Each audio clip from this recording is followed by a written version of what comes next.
Hi, and welcome to another episode of Geekified. We've been gone for a while, but we're back with one of the biggest blockbusters which finally came back into the cinema, and that is Black Widow. She's here. She pounded onto our screens. It's taken 10 years for her to get her solo movie, but it's finally here. This is our Black Widow review.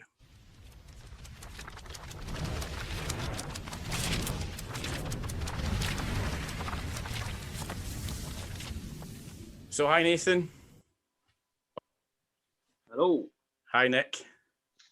Righty. So, Black Widow, it's taken 10 years of her being an Avenger to finally actually get her own movie. Every other Avenger, bar Hawkeye, obviously, but Hawkeye's getting his own series, has had their own film. Natasha Romanoff finally gets to swing her way onto the big screen. So we'll start with a quick summary of what we all thought, because I think we don't really know what each other thought on this film so far. So we'll start with you, Nick. Go for it. What do you think? Wasn't overly keen on it, to be honest. I thought that, they kind of glossed over like her actual origin trauma side of it for more comedic value. But definitely I think Florence Pugh was the standout in it. So she's going to be a really good addition for Marvel moving forward. But yeah, wasn't overly keen on it, to be honest. Yeah, okay. So I'll give you mine. I don't usually give mine last. I'll give you what I thought. So we'll move on to Nathan last. I felt very much the same as you, Nick. I felt that it was, you know what, I thought it was an enjoyable movie. It was a big blockbuster. It was nice to have a big Marvel blockbuster back in the cinema because that's what it was. But for me, it just missed probably quite a lot of the punches that it tried to fling. The only punches that really did hit is exactly what Nick said. Florence Pugh's character, Yelena Belova, who is going to be an outstanding member of the future MCU. Can't wait to see more of her. But I personally think they did Natasha dirty, and I'll explain why as we progress. Nathan, what did you think, buddy? This film was most definitely not pish. Definitely not I pish. fucking loved it. I thought it was great. I mean, I don't know anything about the. Definitely not pish. Honestly, I don't know anything about the backstory and all that sort of shit. But honestly, I loved it. Honestly, it's one of my top 5 Marvel films. I watched it yesterday, and I was blown away by it. I was giggling, I was laughing, I was getting all excited when all the cool action scenes. I thought David Arbor was amazing as the Crimson. What did he call the Crimson Dynamo? As she called him. Yeah. The Red Guardian. I thought he was awesome. But yeah, a pinch off. If anyone's read The Boys, I thought I was watching Love Sausage from The Boys comic book on screen. I just loved it. I thought it was amazing. I thought it was like Bond meets Bourne, but with a female lead with a cool little family story put in there as well. Yeah, no, I loved it. I thought it was great. Right. So you got a mixed bag here. Nick, you just wasn't very keen with it. I thought it was an okay movie. It certainly didn't hit a lot of what I wanted it to hit, and Nathan absolutely loved it. I'm going to dive deep for this one rather than kind of skimming into it. Let's just go really, really deep. Now, for me, the biggest issue that I had for Black Widow was the fact that Black Widow's been with us for right from almost the beginning. I think it was Iron Man 2 was her first appearance off the top of my head. Not researched this. Iron Man 2 is the first time we actually got to see her. So it's relatively recent, relatively quick in the MCU. She always, as a character, has always relied on others. She became an Avenger. She always had other people in her story. There was always any story that was about her, always relied on other characters. We've had so many massive MCU films that have came out. We've had Black Panther, we've had Captain America, we've had Iron Man, we've had Thor, and every single one of those stories punched hard for that character. Every single movie was about that character and their story and their character driven. And then I think we're getting a Black Widow movie. It's going to be all about Black Widow. Nah, it wasn't. It basically, the story ended up being half of her family. So she finally gets her own movie, and then half of the story is really based on everyone else around her. She never actually got to, and like you said, Nick, at the start, it was like the emotional punch of this movie should have been what she did, what she had to do, a horrific thing to become the villain, the kind of dark side of her, but they completely glossed over it. Nathan, go for it. What do you think on that? Every single Marvel movie, apart from maybe Ant-Man and Pish, was it's always been about a big myriad of characters. They've all become sort of mini Avengers, like through the films, TV series, and whatever. So I'm not.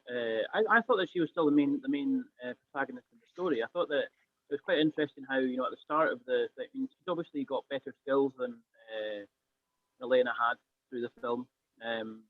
You know, she's obviously a more developed character, and I thought she was still the main protagonist in the story. And I mean, ultimately, it was her that you know, came up with a plan and freed the Black Widows in the end. So I mean, I don't have an issue with what happened. It was supposed to be they were grinding at the character. It was a bit of a sort of, you know, swan song for her in the MCU, because obviously, as we all know, she did. Oh, spoiler alert! If anyone didn't know that. If anyone if one of the 12 people haven't watched Endgame and the Infinity War are on this, then yeah, sorry about that. She falls off a cliff. But no, I thought it was cool. I thought the best part of it was Taskmaster. I thought it was awesome. I thought, and I don't know anything about that as well, but I thought that you know, the bit on the bridge at the start, when they first come in and start fighting Natasha on that bridge, I thought it was amazing. Honestly, I was blown away by it. And the opening titles, the titles were great for the music as well. Yeah, I'm going to agree with you on that.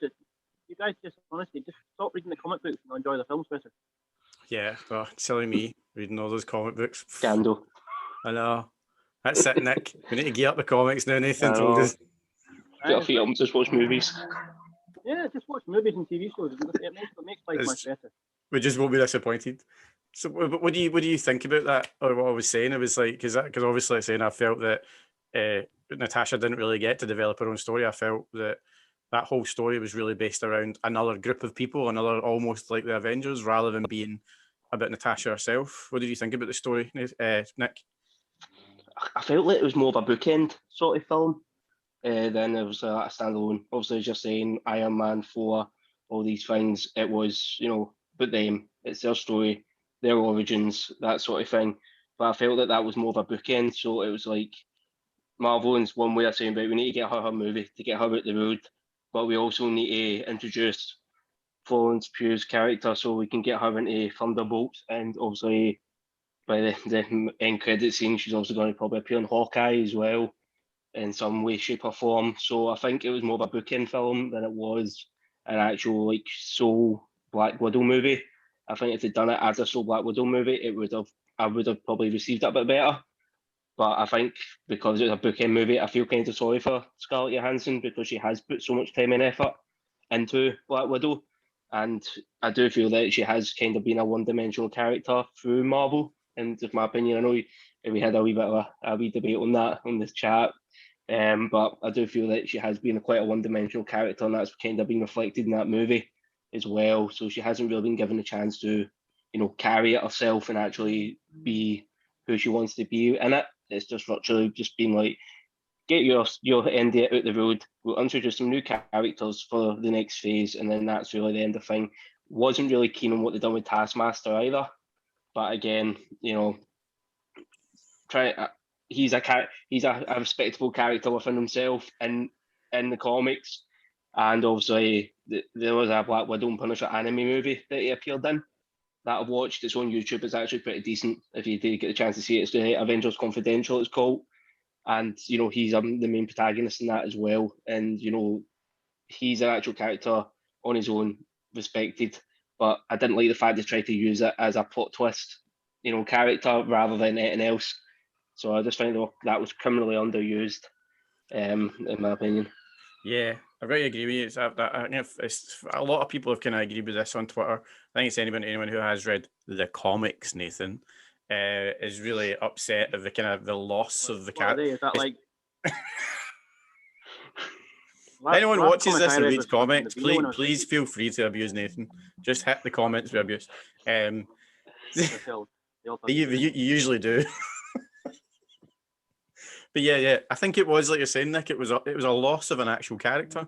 Taskmaster is a character in himself, and he's been basically amalgamated into part of a story of a film, just as you said, as a plot twist. So it was for me a bit disappointing. But one of the things I want to ask you guys is it felt like there was a darker movie in there at some point.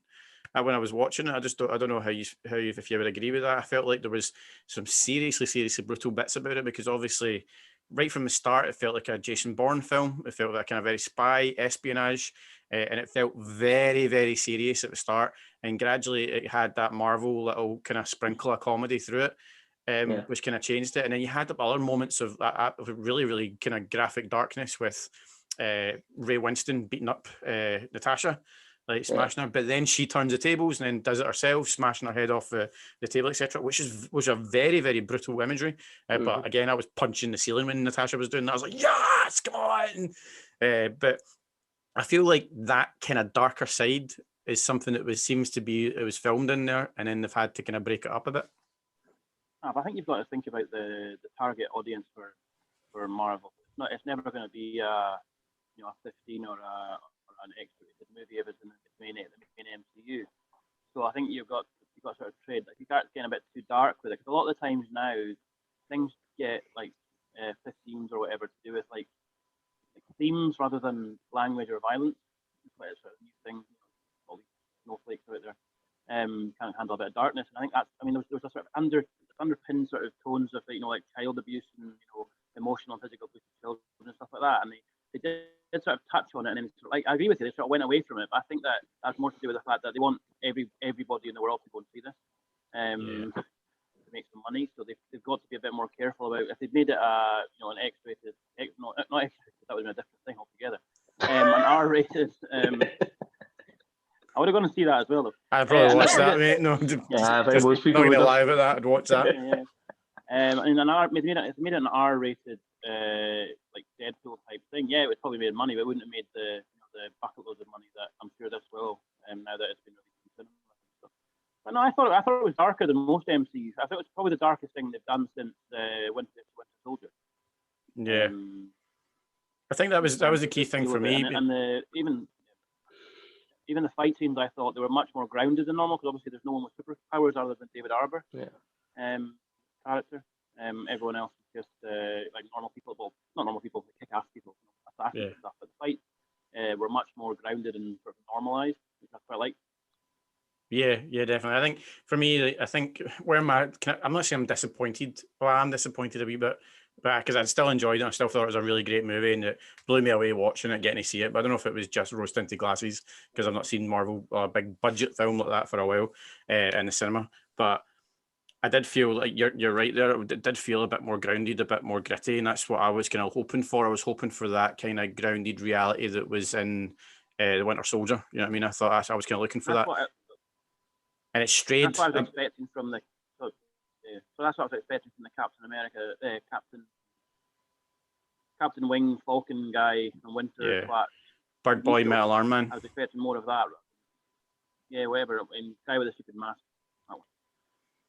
Yeah, it's a bit a kind of mixed bag, I think, from all of us. So, going to have to give it a rating. What we're going to go for, Nathan? Not push. I'm going to give it 8 out of 10. 8 out of 10. Nice, Nick. I'll get a 6.5. The action scenes kind of buffs it up a wee bit for me, but the story doesn't. Yeah, I think that's where I feel. I think the lack of the ability to understand gravity in a film when the Red Room's falling, for me, knocked a good point off of it. So it takes it down to 7 out of 10 for me. Still enjoyable, still great, but on a Marvel basis, 90% of my Marvel movies are 8 and 9, and then this has to sit one below. Certainly not a bad movie. Sorry, I missed that, Nick. Definitely the weakest of the lot. But again, I think that's just because they've done her dirty a wee bit. Yeah, I feel more bad about the character, because I was expecting. You think it? I personally don't think it's the worst one. Ant-Man and Wasp. I don't. I put it in my top. I think it's better than Ant-Man and Wasp. I think it's probably better than Iron Man 3. Definitely. Probably. I didn't think Black Panther was that great. So Captain Marvel was great. But see if you put that up against all the first movies, so if we're just talking about the first movies of the main Avengers characters, so I mean, like the original, so we just don't even have Black Panther in there because he comes in a wee bit later. I mean, like the core Avengers Mm-hmm. first movies, it is the weakest of the lot of those main movies. I thought it was better than the first Captain America. I didn't think that was a great film. No, I'm a weirdo. I enjoyed that. Yeah, see, I thought I stuck to the source material really well. Yeah. You know what I mean? Like, I'm a source material guy. Yeah, obviously, like you look at it from a different angle, but like if we put them as Marvel movies, as in as adaptations of the comics and the source material, it is the weakest of the original Avengers. Once you start putting it Ant-Man and Wasp, it does go up a wee bit, but like these are, more in my opinion, bit part characters than the actual core group that you get in the first Avengers movie. Yeah, I think just in case anyone's thinking, the last few Marvel things, WandaVision and Captain Falcon and Winter Soldier were fairly shite. So maybe I'm just comparing it to them and think it's really good. But I honestly, I was sat on my sofa watching. I was sat in the cinema watching it last night. I thought it was fantabulous. Yeah, I think just in case anyone's thinking, for me, this is just white guys hating on a female-led movie. It's not. Scarlett Johansson, and God, I think she's a great actress, and she's just gorgeous, but that's something altogether different. But she's always been my favourite Avenger. She's actually been my favourite Avenger, and the reason she was my favourite Avenger was because she was human. Hawkeye was just Hawkeye, but Black Widow was always my favourite Avenger because she stood up against a god, a guy in a suit, a super soldier, and she went toe to toe with these people, and that's why I've always thought Black Widow is the coolest. So, and she always still will be. So if anyone's out there thinking, "Oh, you're just hating on women," I'm not. I'm really not, because she still is my favourite Avenger. So I thought Mrs. Bond was pretty good as her dad as well, Rachel Weisz. Yeah. Oh, yeah. Can I put an honourable mention in before we finish the episode? Ray Winston's accent, man. Jesus. How many times has that Russian been hanging about London? It was awful, just a constant Cockney twang. And I'm not taking anything away from Ray Winston's performance, because it was brilliant. It was absolutely brilliant, and he nailed it. And he was terrifying and quite just intimidating and creepy and scary. But his accent, man. Can he get away from the Sweeney? Bits of a sort of American accent sort of sweeps in there at some points as well. Yeah, his accent was all over the place. And in my mind, not any single actor in Hollywood is bigger than getting an acting coach. You know what I mean? Every single person out there, you get an acting coach if you can't do it. Yeah. That's all. I think we were all just scarred as children with I think us Scottish people just scarred as children with Mel Gibson and Liam Neeson's Scottish accents and Rob Roy and Braveheart, and it scarred us for life, Probably. He got it a couple of times. A couple of times he was going through and he sounded brilliant, and then occasionally he just, when it was I think it was a bit when Natasha smashes her head off the desk, that scene, he kept on turning into a mad Cockney geezer, and I was sitting going, The bit when he was beating her, I thought I was watching Nil My Mouth again. Well, there you go. That's our review on Black Widow. Thank you very much for joining us. You've got our next episode coming up when we're going to have probably quite a deep delve into the whole Loki series to discuss what's going to happen into Loki 2, because we've all watched it today. It just finished today. I'm going to take some notes, going to write down and have a good old discussion about that. That's going to come in the next few days. Fingers crossed. But thank you very much for joining us, Nathan. No problem. And thank you very much, Nick. Pleasure as always. We can do this all day.